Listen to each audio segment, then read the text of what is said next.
Hello everyone, કેમ છો વિદ્યાર્થી મિત્રો? મજામાં ને? તમે મજામાં હોય તો હું પણ મજામાં જ છું. વિદ્યાર્થી મિત્રો, આપણે ગયા લેક્ચરમાં ચેપ્ટર નંબર 6 ની શરૂઆત કરી હતી અને બે ગણતરીના મૂળભૂત સિદ્ધાંતોની વાત કરી હતી. આજે આપણે પહેલો ટોપિક ક્રમચય શરૂ કરવાના છીએ. ક્રમચયની બેઝિક વસ્તુ આપણે એના જે પણ કાંઈ સૂત્ર છે, જે પણ કાંઈ અગત્યના પરિણામો છે એ આજના લેક્ચરમાં શીખવાના છે ક્રમચયના. તો ધ્યાન રાખજો, આજનો વિડીયો ખૂબ જ અગત્યનો છે. ચાલો તો શરૂ કરીએ. તો વિદ્યાર્થી મિત્રો, ક્રમચય એની બેઝિક વસ્તુ મેં અહીંયા આગળ પહેલા તો તમને ક્રમચયમાં એનો અર્થ આપેલો છે. ક્રમચય કોને કહેવાય? તો કે n વસ્તુમાંથી r વસ્તુઓને ક્રમમાં ગોઠવવાની કુલ રીતો જે છે એને ક્રમચય કહેવામાં આવે છે. તમારી પાસે n વસ્તુઓ હોય અને એમાંથી તમારે r વસ્તુઓને ક્રમમાં ગોઠવવાની હોય તો એની જે કુલ રીતો જે છે, ક્રમમાં ગોઠવવાની કુલ રીતો, એને ક્રમચયના નામે ઓળખવામાં આવે છે. જે આપણે લાસ્ટ લેક્ચરમાં અમુક એક્ઝામ્પલ આપણે જોયા હતા, એ બધા ક્રમચયને લગતા હતા. ક્રમચય કે જેને સંકેતમાં n p r તમે આ રીતે પણ દર્શાવી શકો છો, અથવા તો n પછી મોટો p અને સ્મોલ r આ રીતે પણ દર્શાવી શકો છો. તો સંકેત ગમે તે એક રીતે તમારે દર્શાવવાનો છે. ત્યાર પછી મહત્વ, તો યાદ રાખજો વિદ્યાર્થી મિત્રો, ક્રમચયની અંદર ક્રમનું મહત્વ હોય છે. નામ જ છે ક્રમચય. ક્રમચય એટલે ક્રમચય હોય એટલે ક્રમચયમાં ક્રમનું મહત્વ હોય. એટલે કે એ એવું કહેવા માંગે છે, જો ઉદાહરણ તમે જુઓ એટલે ખબર પડી જાય. તો ક્રમચયની અંદર એ બી તમે લખો અને બી એ લખો, આ બંને વસ્તુ શું કહેવાય? એકબીજાથી જુદા જુદા ક્રમચયો કહેવાય. એટલે કે બંને વસ્તુ અલગ કહેવાય, એક કહેવાય નહીં. એ બી લખો અને બી એ લખો, આ બંને વસ્તુ શું છે? બંનેથી ટોટલી અલગ છે, બંને એક છે નહીં. કારણ કે ક્રમચયમાં ક્રમનું મહત્વ હોય છે એના માટે. અને શોર્ટ એન્ડ સ્વીટમાં યાદ રાખવાનું, ક્રમચય એટલે શું થાય? ગોઠવણી. ક્રમચય એટલે શું કહેવાય? ટૂંકમાં ગોઠવણી. ગોઠવણીનું બીજું નામ જ છે ક્રમચય. ક્રમચયનું બીજું નામ ગોઠવણી. તો આ પાંચ વસ્તુ ક્રમચયના જે મહત્વની વસ્તુ હતી મેં તમને અહીંયા આપી દીધી: અર્થ, સંકેત, મહત્વ, ઉદાહરણ અને ટૂંકમાં સમજૂતી. એને તો આનું નામ છે ક્રમચય. હવે ક્રમચય એના દાખલા સમજવા માટે આ અગત્યનો ટોપિક છે ક્રમગુણિત. એ તમારે મગજમાં ફિટ કરવો પડે. આ ક્રમગુણિત કે જેને આપણે ઇંગ્લિશમાં ફેક્ટોરિયલ કહીએ છીએ. ફેક્ટોરિયલ તમે નામ સાંભળ્યું જશે, ક્રમગુણિત કદાચ નહીં સાંભળ્યું હોય, પરંતુ ફેક્ટોરિયલ તો નામ સાંભળ્યું જ હોય બધાએ. ઓકે, ના સાંભળ્યું હોય તો અહીંયા આગળ સાંભળી લેજો, અત્યારે સાંભળી લો. ફેક્ટોરિયલ સાંભળ્યું ને હવે? ઓકે, ચાલો. એનો અર્થ આપેલો છે પહેલા તો કે તમને અર્થમાં શું કીધું છે ફેક્ટોરિયલમાં જુઓ, 1 થી n સુધીની ક્રમિક સંખ્યાઓના ગુણાકારને, ક્રમિક એટલે ક્રમમાં જે પણ સંખ્યાઓ આવતી હોય એના ગુણાકારને ક્રમગુણિત n કહેવામાં આવે છે. શું કરવાનું? 1 થી n સંખ્યા સુધીનો ક્રમમાં ગુણાકાર કરવાનો. એનો જે ગુણાકાર છે ક્રમગુણિત n કહેવામાં આવે છે, જેને સંકેતમાં n ફેક્ટોરિયલ. હા, n આપણે ફેક્ટોરિયલ કરીએ ને, ક્વેશ્ચન માર્ક કરીને નીચે ટપકું, ક્વેશ્ચન માર્ક જેવું, ઉદ્ગાર ચિહ્ન જેવું, એને ફેક્ટોરિયલ નામે ઓળખવામાં આવે છે. જો મેં અહીંયા કરેલું જ છે. પછી એને n ફેક્ટોરિયલ આ રીતે, અથવા તો તમે પછી એમ l કરી અને ઉપર n લખો, એ રીતે પણ લખી શકો છો. એને પણ n ફેક્ટોરિયલ જ વંચવામાં આવે છે. તો n ફેક્ટોરિયલ નું સૂત્ર છે આ સંકેત ક્રમગુણિત, જેને કહેવાય ફેક્ટોરિયલ. ફેક્ટોરિયલ એટલે શું? સંકેતમાં શું કહેવાય એને? n factorial. બરોબર. હવે એનું સૂત્ર, n ફેક્ટોરિયલ નું સૂત્ર શું છે? તો કે n બ્રેકેટમાં n માંથી એક ઓછા, n માંથી બીજું ઓછું, આ રીતે છેક સુધી ઓછા કરતા જ જવાના. બસ. 3 સંખ્યાઓ હોય તો પહેલા 3, પછી n - 1, n - 2, 4 સંખ્યાઓ હોય તો હજુ n - 3. જેટલી સંખ્યાઓ હોય એટલું સૂત્ર લાંબુ થાય n ફેક્ટોરિયલ નું. ફોર એક્ઝામ્પલ, જો એક્ઝામ્પલમાં અહીંયા જુઓ એટલે મગજમાં ફિટ થઈ જશે. 5 ફેક્ટોરિયલ આપેલા છે તમને. કેટલા ફેક્ટોરિયલ આપેલા છે? 5. તો તમારે શું કરવાનું? n એટલે પહેલા 5 ના 5, પછી 5 માંથી 1 ઓછા, 5 માંથી 2 ઓછા, 5 માંથી 3 ઓછા, 5 માંથી 4 ઓછા. ચલો, ફિનિશ થઈ ગયું. 5 માંથી 4 એટલે છેલ્લે 1 આવી ગયો. જો આ 5 ના 5, 5 માંથી 1 ઓછા એટલે 4, 5 માંથી 2 ઓછા એટલે 3, 5 માંથી 3 ઓછા એટલે 2, 5 માંથી 4 ઓછા એટલે, તો આ 5 × 4 × 3 × 2 × 1 એટલે કે 5 ફેક્ટોરિયલ નો જવાબ કેટલો આવે? 120 આવે. આની પ્રેક્ટિસ કરીએ જ છીએ આપણે, પરંતુ અત્યારે ખાલી સમજી લો 5 ફેક્ટોરિયલ એટલે કે 1 થી 5 થી શરૂ, ઊંધેથી શરૂ કરવાનું. 5 ફેક્ટોરિયલ છે તો 5 ગુણ્યા 4 ગુણ્યા 3 ગુણ્યા 2 ગુણ્યા 1 એટલે કે તમને જવાબ મળી જાય 120. આવડે? પછી આ બે વસ્તુ યાદ રાખવાની છે કે જો તમને રકમમાં ક્યાંય 0 ફેક્ટોરિયલ આપેલું હોય, 0 ફેક્ટોરિયલ, તો એનો જવાબ કેટલો આવે? 1 આવે. પછી 1 ફેક્ટોરિયલ હોય, 1 ફેક્ટોરિયલ, તો 1 ફેક્ટોરિયલ નો આન્સર કેટલો આવે? 1 જ આવે. તો આ વસ્તુ તમારે 2 પોઈન્ટ, આના 2 પરિણામો યાદ રાખવાના છે કે ફેક્ટોરિયલ ની અંદર 0 ફેક્ટોરિયલ હોય તો એનો આન્સર 1 આવે, 1 ફેક્ટોરિયલ હોય તો પણ એનો આન્સર કેટલો આવે? 1 જ આવે. બરોબર? ચલો, તો હવે આપણે આના થોડા એવા બેઝિક સમ જોઈ લઈએ, એટલે કે આ જે પરિણામ કેવી રીતે આવે છે એની થોડી એવી ગણતરી જાણી લઈએ. ચલો, ક્રમગુણિત, જેને આપણે કહીએ સંકેતમાં n ફેક્ટોરિયલ. n ફેક્ટોરિયલ નું સૂત્ર જોયું આપણે. શું હતું સૂત્ર? પહેલા n લખવાનો, પછી n માંથી 1 ઓછા, પછી n માંથી 2 ઓછા, પછી n માંથી 3 ઓછા, ડેશ ડેશ ડેશ. છેલ્લે તમારે ફાઇનલ આન્સર તમને ખબર પડી જવી જોઈએ 4 ગુણ્યા 3 ગુણ્યા 2 ગુણ્યા 1. 4 સંખ્યાઓ થઈ ને, આ 1 2 3 4. જો આ પહેલું, આ બીજું, આ ત્રીજું અને ચોથું, તો 4 ગુણ્યા 3 ગુણ્યા 2 ગુણ્યા 1. આ રીતે કમ્પ્લીટ થવું જોઈએ જ. આ આનું સૂત્ર કહેવાય. આપણે માની લો 0 ફેક્ટોરિયલ હોય તો આનો આન્સર કેટલો યાદ રાખવાનો? 0 ફેક્ટોરિયલ એટલે 1 યાદ રાખવાનો. પછી 1 ફેક્ટોરિયલ કીધું હોય એટલે પણ કેટલો આન્સર યાદ રાખવાનો? 1 ફેક્ટોરિયલ એટલે પણ 1 જ થાય. પછી 2 ફેક્ટોરિયલ, 2 ફેક્ટોરિયલ. જો હવે તમે સૂત્ર મૂકીને પણ ગણી શકો છો, પણ જેમ મને એમ ડાયરેક્ટ શીખવાનું એટલે મગજમાં ફિટ થતું જાય. 2 ફેક્ટોરિયલ એટલે શું કહેવાય? 2 ગુણ્યા 1 કહેવાય. તો 2 ગુણ્યા 1 એટલે આન્સર કેટલો આવે? 2. તો 2 ફેક્ટોરિયલ નો જવાબ કેટલો કહેવાય? 2 કહેવાય. પછી 3 ફેક્ટોરિયલ હોય, 3 ફેક્ટોરિયલ. જો 3 ફેક્ટોરિયલ તો પહેલા લખવાના 3, કારણ કે સૂત્રમાં જુઓ n પહેલો છે n ફેક્ટોરિયલ, 3 ફેક્ટોરિયલ એટલે 3. પછી n માંથી 1 ઓછું એટલે કે 3 માંથી 1 ઓછું એટલે કેટલા આવે? ગુણ્યા 2 જ આવે, અને પછી ગુણ્યા 1 જ આવે. તો 3 ગુણ્યા 2 ગુણ્યા 1 કરો એટલે 3 ફેક્ટોરિયલ નો જવાબ મળે તમને. તો 3 દુના 6, 6 ગુણ્યા 1 એટલે 6, એટલે 3 ફેક્ટોરિયલ નો જવાબ કેટલો થાય? 6 થાય. પછી 4 ફેક્ટોરિયલ કીધા હોય તો 4 ફેક્ટોરિયલ એટલે શું કહેવાય? 4 ગુણ્યા 3 ગુણ્યા 2 ગુણ્યા 1. તો 4 તારી 12, 12 દુના 24, 24 આન્સર કહેવાય. 4 ફેક્ટોરિયલ એટલે કેટલા કહેવાય? 24. બોલો, ખબર પડી ગઈ તમને? આવું આવું જો તમને 10 ફેક્ટોરિયલ કીધું હોય તો 10 ફેક્ટોરિયલ નો મતલબ, હા, તો એવું કહેતો હતો કે 10 ફેક્ટોરિયલ એટલે કે તમારે થાય 10 ગુણ્યા 9 ગુણ્યા 8 ગુણ્યા 7 ગુણ્યા 6 ગુણ્યા 5 ગુણ્યા 4 ગુણ્યા 3 ગુણ્યા 2 ગુણ્યા 1. લ્યો, 10 થી 1 એટલે 1 થી 10 ક્રમિક સંખ્યાનો ગુણાકાર. આનો જવાબ જે તમને મળે એ તમારો 10 જવાબ કહેવાય. એટલે કે 36,28,800 રૂપિયા આ 10 ફેક્ટોરિયલ નો જવાબ કહેવાય. બોલો, ક્લિયર થઈ ગયું? હવે ફેક્ટોરિયલ એટલે શું છે, કઈ રીતે કોઈ પણ ફેક્ટોરિયલ શોધવું હોય તો આ રીતે જ એનું સોલ્યુશન લાવવામાં આવે છે. ઓકે, ત્યાર પછી તમારા આગળનો ટોપિક આવે છે સમ સ્વરૂપ કમચય. હવે સમ સ્વરૂપ કમચય એ તો આપણે જ્યારે એના દાખલા શરૂ કરીશું ત્યારે સમજાવીશું, એટલે અત્યારે એને જવા દો. ખાલી એનું આ તમને અહીંયા વ્યાખ્યા આપેલી છે અને એનું સૂત્ર આપેલું છે, બસ આ મગજમાં ફિટ રાખજો. જ્યારે એના દાખલા શરૂ થશે ત્યારે ડિટેલમાં સમજાવવામાં આવશે. અત્યારે આ ક્રમચય જે ચાલે છે, આપણે ચાલુ કર્યું, એના બેઝિક જે યાદ રાખવા જેવા સૂત્ર અને પરિણામો છે એ તમને અહીંયા આગળ આપેલા છે. તો આ વસ્તુ મગજમાં ફિટ કરવાની છે. NPR બરાબર n ફેક્ટોરિયલ ભાગ્યા n માઇનસ r બ્રેકેટની બહાર ફેક્ટોરિયલ. આ વસ્તુ મગજમાં ફિટ કરવાની છે. આ પહેલું સૂત્ર કહેવાય NPR નું. NPR એટલે શું હતું? ક્રમચય. ક્રમચયનો સંકેત હતો ને NPR, તો એનું આ સૂત્ર કહેવાય.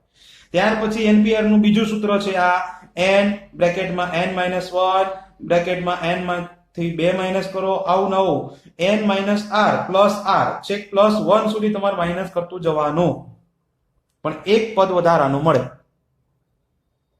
ઓકે, કારણ કે એક પદ ઓછું મળે અહીંયાથી, એ બાજુ એક વધારે. કઈ રીતે? તો એ તમે જ્યારે ગણીશું ત્યારે મગજમાં ફિટ થશે. અત્યારે ખાલી સૂત્ર મગજમાં ફિટ કરો, NPR અને NPR, આ બંને સૂત્ર NPR ના જ છે. જે સૂત્ર તમને સહેલું પડે એ તમે વાપરી શકો છો. હા, તો આ બંને તમારે સૂત્ર મગજમાં ફિટ કરવાના છે. ત્યાર પછીના પરિણામો, આ પરિણામો આપણે સમજવાના છે અત્યારે, કે NPN હોય તો એનો જવાબ કેટલો આવે? N ફેક્ટોરિયલ આવે. NPN એનો જવાબ કેટલો આવે? N factorial. પછી NPN-1 એનો જવાબ કેટલો આવે? N ફેક્ટોરિયલ જ આવે. NPN હોય કે NPN-1 હોય, બંનેનો જવાબ કેટલો આવે? N ફેક્ટોરિયલ બરાબર જ થાય. પછી નંબર 3 માં NP0 એટલે શું કહેવાય? 1. NP0 એટલે કેટલા કહેવાય? 1 કહેવાય. પછી NP1 હોય તો એનો આન્સર પણ કેટલો આવે? N આવે. NP1 એનો આન્સર કેટલો? N પોતે. આ 4 પરિણામો મગજમાં ફિટ કરવાના છે. હવે ચારે ચાર હું તમને ડિટેલમાં સમજાવવા જઈ રહ્યો છું, તો ધ્યાન અહીંયા રાખજો. હા, તો આપણે પહેલું પરિણામ યાદ રાખ્યું. પહેલું પરિણામ શું યાદ રાખવાનું કીધું તું મેં? NPN. NPN હોય તો આનો જવાબ કેટલો લખવાનો તમારે? N ફેક્ટોરિયલ લખવાનો. હવે આ શું કહેવા માંગે છે? NPN એટલે કે જો તમને રકમમાં આવું આપેલું હોય 2p2, જો આ n ની કિંમત 2, n ની કિંમત 2 છે, 2p2, તો આનો જવાબ કેટલો થાય? 2 ફેક્ટોરિયલ જ થાય. હવે 2 ફેક્ટોરિયલ એટલે તો તમને ખબર જ છે, 2 ગુણ્યા 1 એટલે કે ફાઇનલ આન્સર કેટલો આવે? 2. જો તમને 3p3 આપેલું હોય, 3p3 આપેલું હોય તો આનો મતલબ પણ થાય 3 ફેક્ટોરિયલ. NPN એટલે n ફેક્ટોરિયલ, 3p3 હોય એટલે 3 ફેક્ટોરિયલ, તો આનો જવાબ જે આવે 3 ગુણ્યા 2 ગુણ્યા 1 એટલે કે 6, એ આ 3p3 નો આન્સર થયો. પછી તમને 4p4 આપેલું હોય, 4p4 એટલે શું કહેવાય? 4 ફેક્ટોરિયલ. તો 4 ફેક્ટોરિયલ નો મતલબ શું? 4 ગુણ્યા 3 ગુણ્યા 2 ગુણ્યા 1 એટલે કે 4 તારી 12 દુના 24, આનો આન્સર થયો. હવે તમારા મગજમાં ક્લિયર થઈ ગયું કે NPN એટલે શું કહેવા માંગે છે. જો તમને 10p10 આપેલું હોય તો આનો આન્સર કેટલો આવે? 10 ફેક્ટોરિયલ. પણ હવે હું એ 10 ફેક્ટોરિયલ કરતો નથી, તમારા મગજમાં ફિટ થઈ ગયું. તો આ તમારું પહેલું પરિણામ છે. ત્યાર પછી બીજું પરિણામ. તો બીજા પરિણામમાં જો તમારે એવું હતું કે NPN-1 હોય તો પણ આનો જવાબ કેટલો આવે? N ફેક્ટોરિયલ આવે. આ તમારું બીજું પરિણામ હતું. બીજું પરિણામ શું કહે છે? NPN-1 એટલે આવું કહે છે, જો કે તમને રકમમાં 3p2 આપેલું હોય, જો શું આપેલું હોય? 3p2, તો આનો જવાબ કેટલો થાય? N ફેક્ટોરિયલ થાય. N ફેક્ટોરિયલ એટલે કેટલા? N જેટલો હોય એટલા. N કેટલા છે? 3 છે, તો 3 ફેક્ટોરિયલ થાય આનો જવાબ. NPN-1, n માંથી એક ઓછું હોય, જો n એટલે 3 અને n માંથી એક ઓછું એટલે 3 માંથી એક ઓછું એટલે 2, તો આનો જવાબ કેટલો થાય? 3 ફેક્ટોરિયલ. આનો જવાબ જે આવે તમારો આન્સર. પછી આવું હોય 4p3, n ની કિંમત 4, પણ અહીંયા આગળ શું હોય? 4 માંથી એક ઓછું હોય, n-1, તો આનો જવાબ પણ કેટલો આવે? 4 ફેક્ટોરિયલ જ આવે. તો ઇન્સર્ટ 2 ક્રમિક કિંમતો આપેલી હોય તો એનો જવાબ n ફેક્ટોરિયલ બરાબર જ થાય. ક્લિયર મગજમાં? તમને આપેલું હોય 5p4 તો આનો જવાબ કેટલો થાય? 5 ફેક્ટોરિયલ થાય. હા, તમને આપેલું હોય 10p9 તો 10p9 નો મતલબ કેટલા ફેક્ટોરિયલ? 10 ફેક્ટોરિયલ. પછી આની ગણતરી કરવાની, જે થતું હોય 10 ગુણ્યા 9 ગુણ્યા, એ તો તમને પહેલા શીખવાડ્યું મેં. પણ ઇનશોર્ટ 2 ક્રમિક કિંમતો હોય, વચ્ચે p આપેલો હોય, એટલે એનો જવાબ તમારો n ફેક્ટોરિયલ બરાબર જ થાય. આ તમારું પરિણામ કે છે.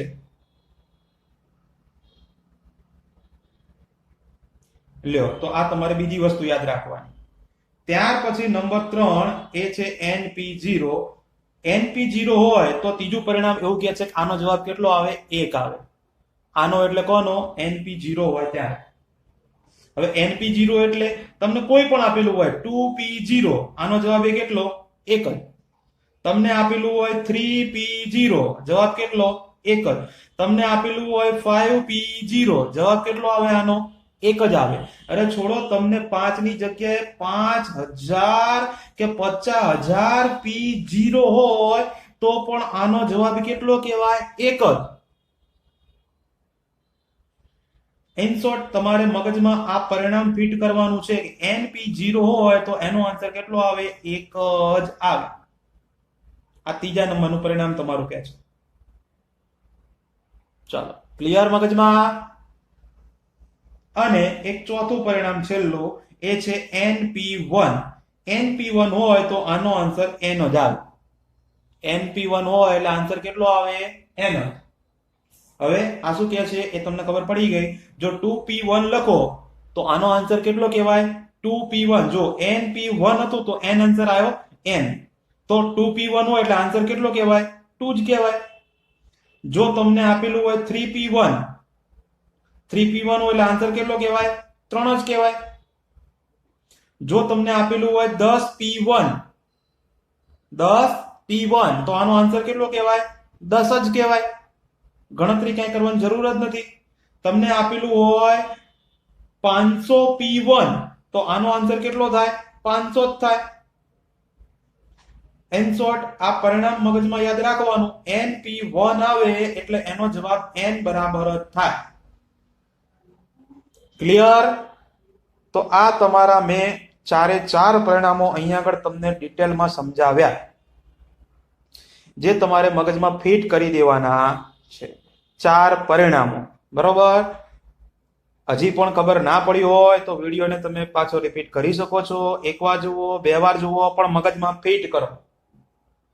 કારણ કે આ આવડશે તો જ આગળના બધા દાખલાઓ આવડશે. જો દાખલાની આપણે શરૂઆત ક્યાંય કરી છે નહીં. બરોબર? તો હવે તમારે કરવાનું શું છે? તમને ફરીથી એક વખત યાદ અપાવી દઉં. આજે આપણે જે ભણ્યા એ બધી વસ્તુ ડિટેલમાં. સૌથી પહેલા ભણ્યા આપણે ક્રમચય. ક્રમચયમાં આ એની વ્યાખ્યા, સંકેત, મહત્વ, ઉદાહરણ અને ટૂંકમાં શું કહેવાય, આ વસ્તુ યાદ રાખવાની હતી. ખાસ તો યાદ રાખજો, ક્રમચયમાં ક્રમનું મહત્વ હોય છે. ત્યાર પછી આપણે ભણ્યા ફેક્ટોરિયલ.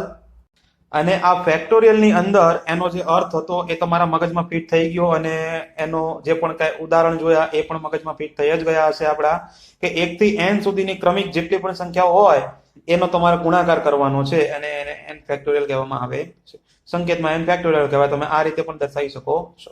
સૂત્ર યાદ રાખજો, n ફેક્ટોરિયલ નું આ સૂત્ર છે. ક્રમિક એક વસ્તુ માઇનસ કરતી જવાનું. પહેલા m ના n નું n, પછી 1 માઇનસ કરો, પછી 2 માઇનસ કરો, પછી જેટલી સંખ્યા હોય એટલા માઇનસ કરવાના. બસ. એ રીતે આ 2 એના પરિણામો ફેક્ટોરિયલ ઉપરથી એના 2 પરિણામો યાદ રાખવાના હતા. કે 0 ફેક્ટોરિયલ હોય તો એનો આન્સર 1 જ આવે. 1 ફેક્ટોરિયલ હોય તો એનો આન્સર 1 જ આવે. એટલે ફેક્ટોરિયલ ઉપરથી એના 2 પરિણામો આ યાદ રાખવાના છે.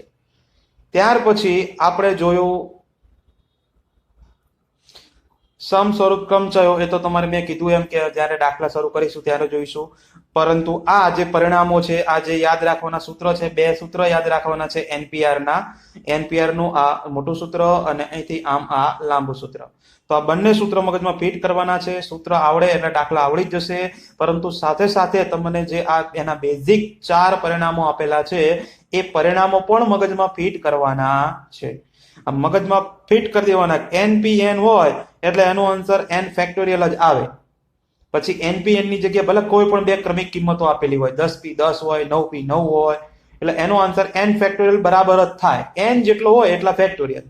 એ રીતે બંને ક્રમિક કિંમતો આપેલી હોય, npn-1, તો એનો આન્સર પણ કેટલો થાય? n ફેક્ટોરિયલ જ થાય.